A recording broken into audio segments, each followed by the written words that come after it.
Careful with the glasses. That stemware costs more than your shift. Ne fais pas attention. Un meuble qui verse.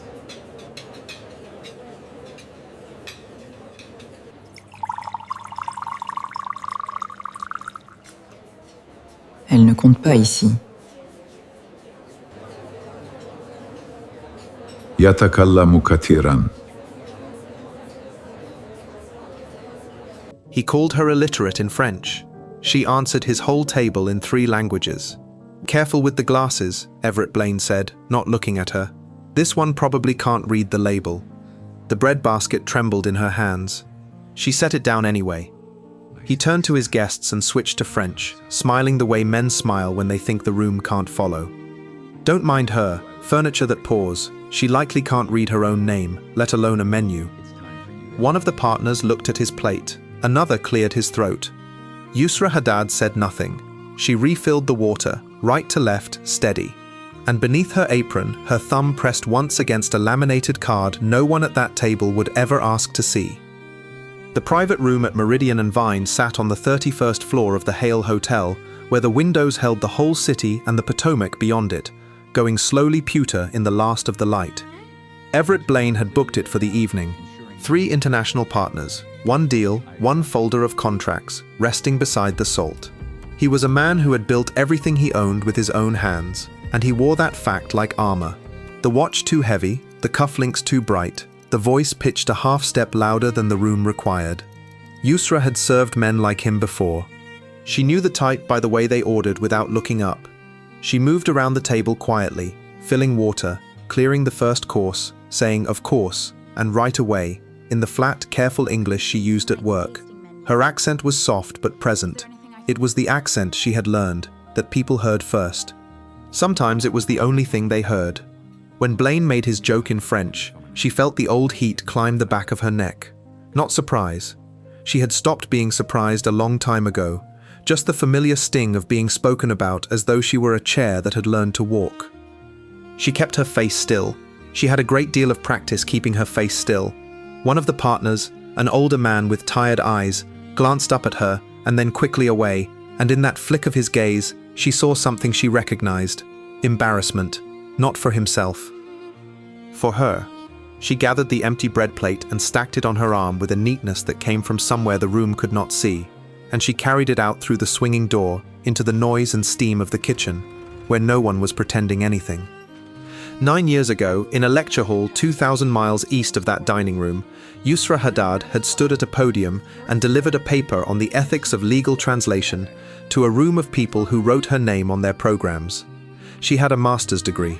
She had a certification as a sworn translator, the kind of credential that let her sit between a courtroom and a defendant and carry every word across the gap without dropping one. Arabic, French, English. She had worked contracts, testimony, the fine print of other people's lives. Then the war took the city, and the city took everything with it, and Yusra carried what she could to a country that did not recognize a single piece of paper she owned. The degrees meant nothing here until a board said they did. The certification meant nothing until she passed it again, in English, on their terms, with fees she could not pay all at once. At home, she kept the envelopes in a shoebox on the shelf.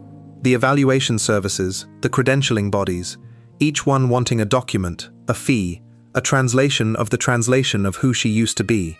The envelopes had begun to curl at the corners. She smoothed them flat sometimes, at night, the way you touch the face of someone in a photograph.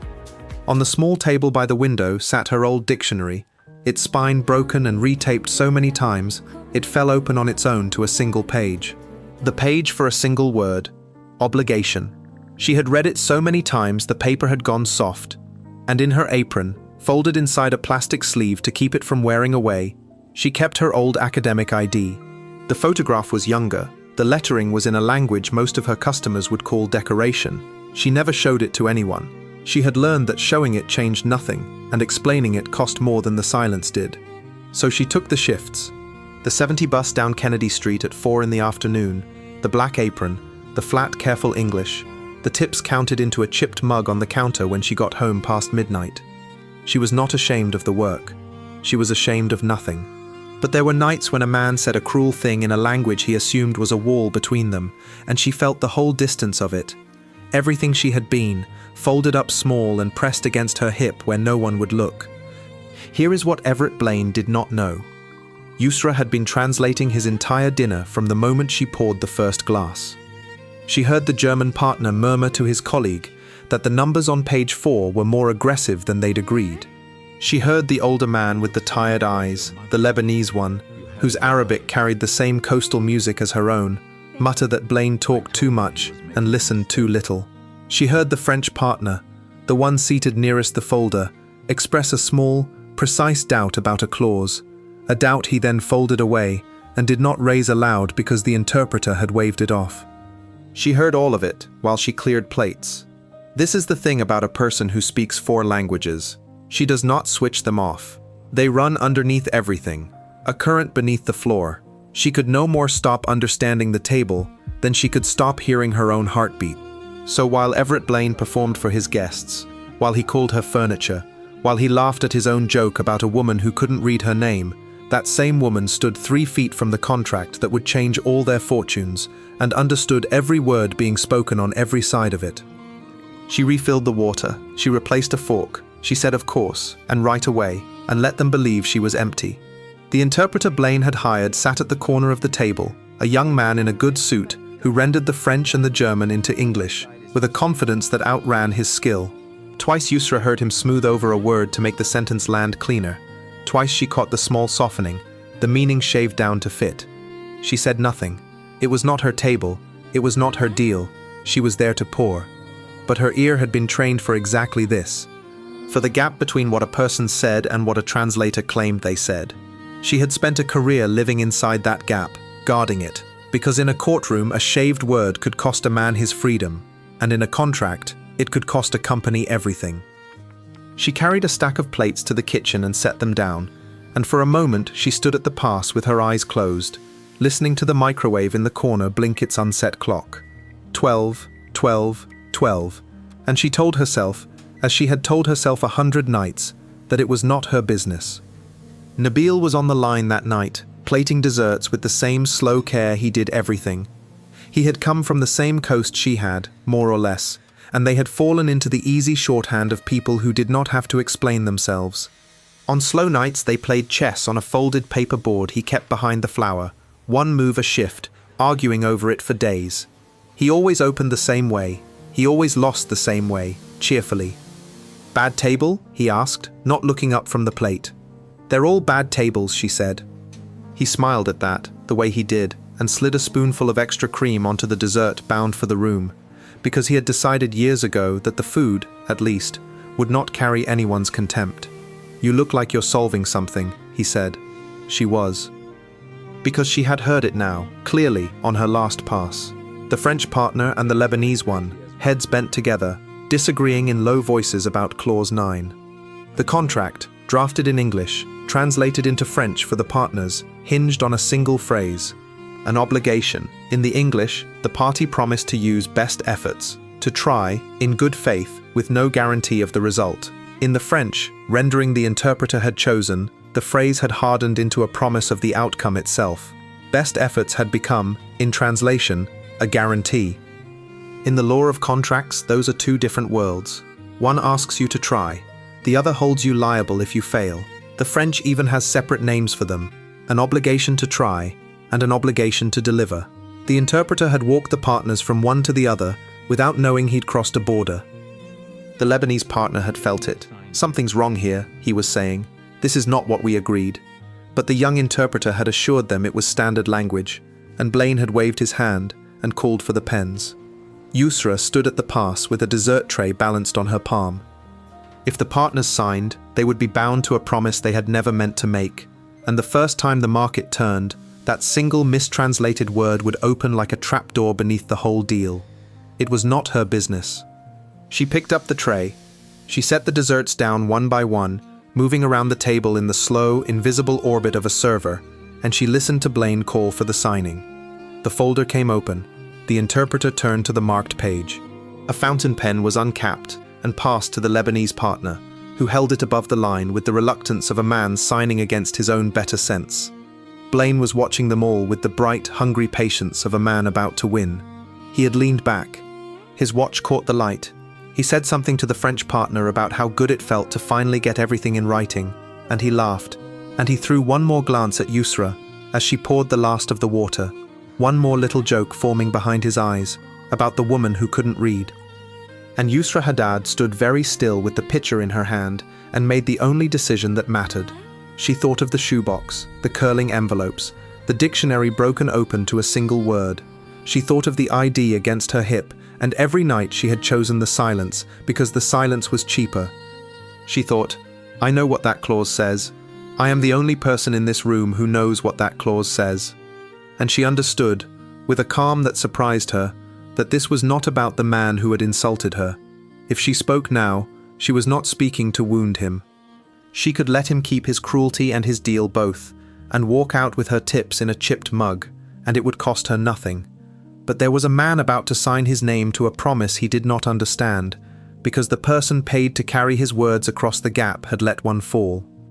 She had spent her whole life guarding that gap. She set the pitcher down, softly, the small sound of glass meeting linen. "Excuse me," she said, in perfect, unhurried French. The table did not understand at first what had happened. It was the sound of it that stopped them. The accent gone, the flat, careful English replaced by a French, so clean and native, it seemed to come from a different woman entirely. The cutlery went quiet. The Lebanese partner looked up, the pen still hovering over the line. "Forgive me for interrupting," Yusra said, still in French, to the partner nearest the folder. "But before you sign, you should know that Clause 9 does not say in your language what it says in his." Nobody moved. She turned to the German partner and continued in German, her voice even, giving him the same sentence in his own tongue, so that no one at the table could pretend not to have heard. Then she turned to the Lebanese man, and in Arabic, the soft coastal Arabic that made his tired eyes widen, she said, "You were right. It is not what you agreed to. Look at the word again." The room had gone completely still. The interpreter's face had drained of color. Blaine sat forward slowly, his mouth half open around a joke that no longer existed. Yusra reached out. She did not take the folder, she only pointed, one finger above the page, the way she had once pointed at exhibits in a courtroom, and she named it plainly. The English says you will use best efforts. It asks you to try. The French your interpreter wrote promises the result itself. It binds you to deliver or to pay when you cannot. She paused. They are not the same obligation. In your country, the law has two different names for them. You are about to sign the one you did not choose. The French partner reached for the page and read it. His jaw tightened. He read it again. The Lebanese man set the fountain pen down on the linen, capped, and looked at Yusra for a long moment with something close to reverence. "Where," he said quietly, in Arabic, "did a waitress learn contract law in 3 languages?" And Yusra Haddad, who for 9 years had let a whole room believe she was empty, simply held his gaze and did not answer, because the answer was folded up small against her hip, and she had decided that tonight, for once, she did not owe it to anyone. Everett Blaine had not said a word. His face had done something no one at that table had seen it do before. It had gone uncertain. If you're feeling the weight of this moment, the room going still, the words landing exactly where they needed to, take a second to let it settle. Stories like Yusra's live or die by whether people like you stay to see them through. If this one has its hooks in you, tap subscribe and leave a single word in the comments. Scene. It tells me you're the kind of person these stories are for. Now back to that quiet room, and the offer no one saw coming. The partners did not sign that night. The Lebanese man closed the folder himself, gently, and said the deal would wait until the translation was verified by someone independent. The German nodded. The Frenchman was already on his phone. The young interpreter gathered his things with shaking hands and left before the coffee came, and no one stopped him. Everett Blaine sat at the head of a table that was no longer his to command.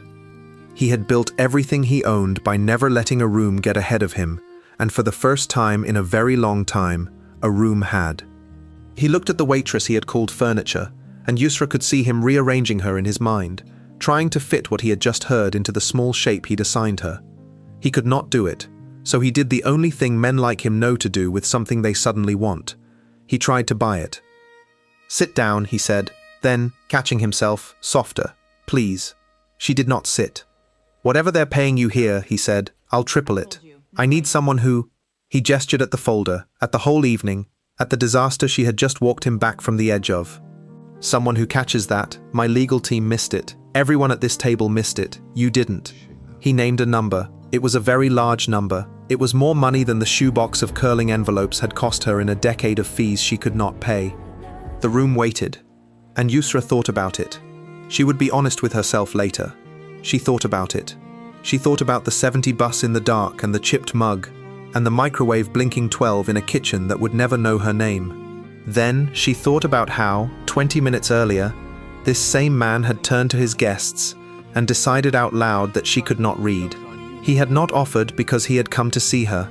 Men like Everett Blaine paid for what was useful, the way they paid for a good watch. To own it, to wear it, to be seen wearing it. He wanted the things she could do. He had never once wanted to know her name. Thank you, she said, in English, the careful English, back again, but chosen now, not hidden. But no, you don't understand what I'm offering. I understood everything you said tonight, she answered, in every language. That was rather the point. And she picked up the empty pitcher and she left the room. Nabil was waiting at the pass when the door swung shut behind her. He had heard it. The whole kitchen had heard some version of it by now, the way kitchens always know, and he stood there with a dish towel over his shoulder and an expression she had never quite seen on him. He did not say he offered you all that money. He did not say you should have taken it. He did not tell her what she should feel, the way everyone always seemed to want to. He looked at her the way you look at someone you already knew was worth more than the room had decided, and had simply been waiting for the room to catch up. So, he said, 3 languages. 4, she said. He laughed, the real one, from the chest, and reached behind the flower for the folded paper chessboard, and set it on the counter between them, where the desserts had been. Then you'll have no trouble, he said, explaining to me why you keep losing to my opening. And Yusra Haddad, who had turned down a fortune from a man who never learned her name, laughed for the first time in what felt like a very long night, and made her move. Later, on the 70 bus down Kennedy Street, with the city sliding past and the Potomac gone from pewter to full black in the windows, she took the old academic ID out of her apron and held it in her lap. She did not need it anymore to know who she was. She never really had. Because intelligence does not announce itself in a uniform. It sits quietly in the corner of a loud room, pouring water, understanding every word, including the ones the powerful get wrong. The recertification would come. The board would say what boards said. The envelopes would uncurl, in time. But she already knew the truth the whole table had learned that night, one language after another. The person you talk over may be the only one who understood you completely. And she slid the card back into her apron and rode home and slept without smoothing a single envelope flat. If Yusra stayed with you, if you felt that room go still, if you felt the quiet weight of a woman who knew her own worth long before anyone else did, then you already understand why these stories matter. Subscribe and stay with me. Every week I tell one more story about the people the world overlooks, and the moment the world finally sees them. Leave a comment and tell me. Have you ever been underestimated and waited for your moment to answer? I read every one. Until the next story, thank you for listening. The quiet ones always know you're there.